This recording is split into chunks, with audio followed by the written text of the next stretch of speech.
but is there anything that you think you've learned from not being isolated? I don't know if that's the right word, but just moving away from your comfort zone and being in this environment where there's a lot of egos, a lot of masculine identity there, and people wanting to win at all costs, and you're there as the new kid potentially trying to take someone's place. Talk to me about that process for you and how you coped with your goal to become a professional footballer in the Premier League, but also dealing with the environment of the game. Yeah, I mean, as an age where you are learning a lot about yourself, particularly moving away from home. It's around about that time that a lot of my friends were actually going to university. You probably would have been the same at 18. You go and live away from your family and learn how to, even silly little things like cooking for yourself, washing your own clothes. And these are all learning experiences that are important. And I think, it's a time in your life where you're trying to work out who you are, what your values are, what's important to you, whilst also trying to make an impression on the people around you. So where was your first loan move from Everton? So I went to Plymouth. So that was, I think I just had perhaps maybe up until the January at Everton and starting to find my feet there, and it came time to go and go on loan to Plymouth.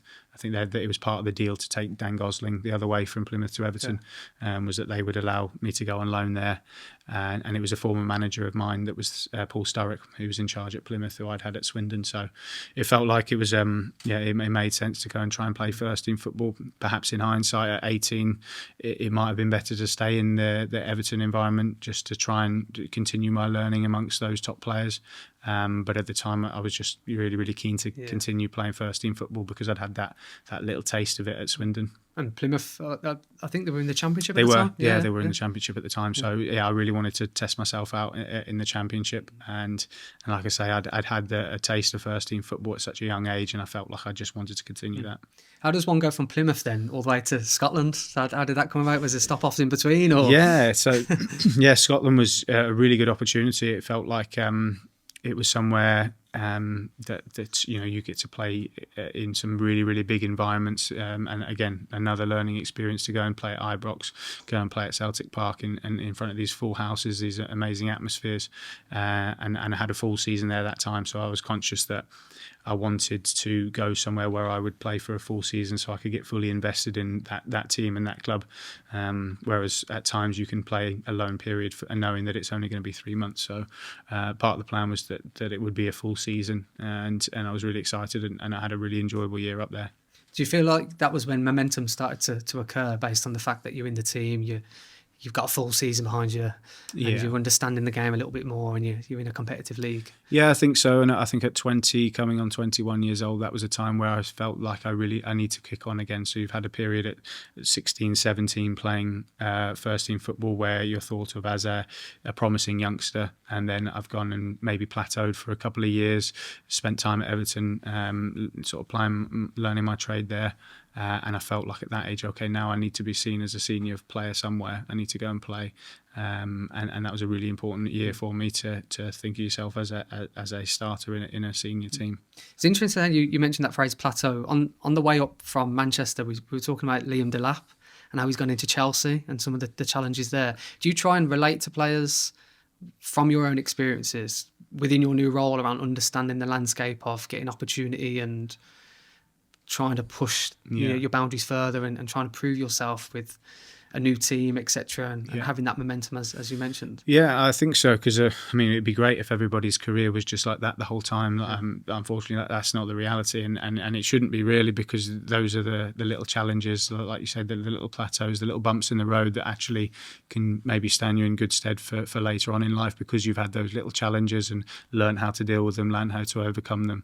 And I think particularly as a striker, it's such a dependent position. It's a lot of the time you can make the run a million times. If the ball hasn't come in there, or the team is playing a certain way, there's a lot of different variables that go into whether a striker is scoring goals or not. And because they are judged on numbers so specifically, that's why I think you do get a lot of supposedly hot and then cold strikers. Did you ever feel the pressure with that in regards to data? If you're not scoring, or you're trying to prove yourself, did you ever think, oh God, my data is X, Y, and Z, and I need to improve that, or did you just try and go in with a feeling and a humanistic element of a flow state and try to perform to the best of your ability? I think it's important to understand that, as a striker, you're going to be judged by goals, particularly. Of course, there's more ways than that to help the team. You try and alleviate the pressure off your defence by bringing them up the pitch, those sorts of things, and being a good focal point, being a good teammate, working hard in your shape. But ultimately, the goals are what's going to, in the long run, maintain your place in the team and perhaps get you a move, that sort of thing. So we're always aware of that, and there's a pressure that comes with that. And I think, a lot of the time you can overthink it as a player, because there were times where if you haven't scored for a number of games, you think, oh, should I make that run? Should I change the way I do things? And it doesn't become as natural, and you can start to get a little bit tighter. Whereas you mentioned that flow state of when you're playing, you feel like you're one of the first names on the team sheet and the team is playing to your strength. You don't really tend to overthink those sorts of things. So when the ball comes to you and you have a chance to score, you're a little bit looser, I think. I just want to bring you back to Motherwell, the 6-6 Hibs game. Do you think that's the craziest game you've played and the best goal you've ever scored? Yeah, it's certainly the craziest game. I'm fairly sure. Yeah, it's the craziest game I played in. So we were both fighting it out to get into Europe, actually, ourselves and Hibernian. And it was a Thursday night game, second to last game of the season, and the only other game on the telly was Man City Spurs. So, and I think they were the one where they were fighting it. Whoever won that game went into the Champions League. Crouch, that's exactly it. Yeah, at the Etihad, wasn't it? Yeah. But anyway, we were 6-2 down with about 20 minutes to go. I mean, that's crazy enough on its own. And I think the fans started to leave the stadium. There's a pub around the corner. I think they've just, we'll go and start the drinks early, go and watch the rest of the game on the telly. But the game was so stretched that it actually weirdly felt on the pitch that actually it's not over yet. We will get some sort of chances, whether we felt that you're going to get back into the game at 6-6. It did feel like there were more goals in there. And of course, it went 6-3, 6-4, 6-5. And then all of the fans that have been watching the game on the pub start to come back to the stadium and start to try and get back into the stadium. It was quite a bizarre situation. And then, so I think certainly my friends at home had been watching the Man City Tottenham game, and they start to hear the results coming like this, and then they all seem to turn over back onto our game just in time for the 93rd minute equaliser to make it 6-6. Yeah, it was a really bizarre game, and maybe probably haven't hit one that's quite as sweet as that since. Yeah. So for those watching this podcast, please YouTube Lukas Jutkiewicz goal versus Hibernian. You'll understand the context of where what we're talking about. Again, a phenomenal strike. One question I wanted to ask based on that, and maybe what you think of the game today, and we'll just kind of end with Scottish football here, and we'll look at your career in depth in a moment, but just the state of Scottish football and your experiences within that. And the reason I wanted to ask that is it gets a lot of criticism, but I can imagine you learnt a lot from your time up there. What do you think of it? And obviously we mentioned off there around Motherwell doing very well at the moment. Just interested on your thoughts of you being a striker in that league and how that was for you.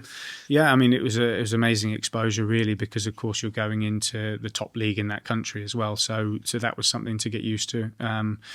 Rather than going to I had options to go to the bottom end of the Championship and League One in England.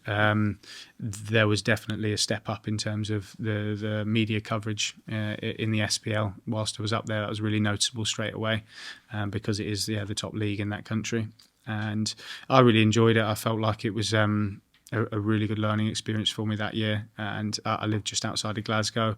I got a feel for just how massive the football is out there, how much people are obsessed with it, particularly when you'd get the weekends of the Old Firm derbies.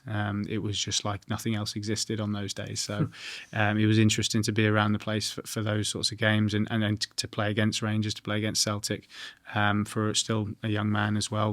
Those were great experiences for me.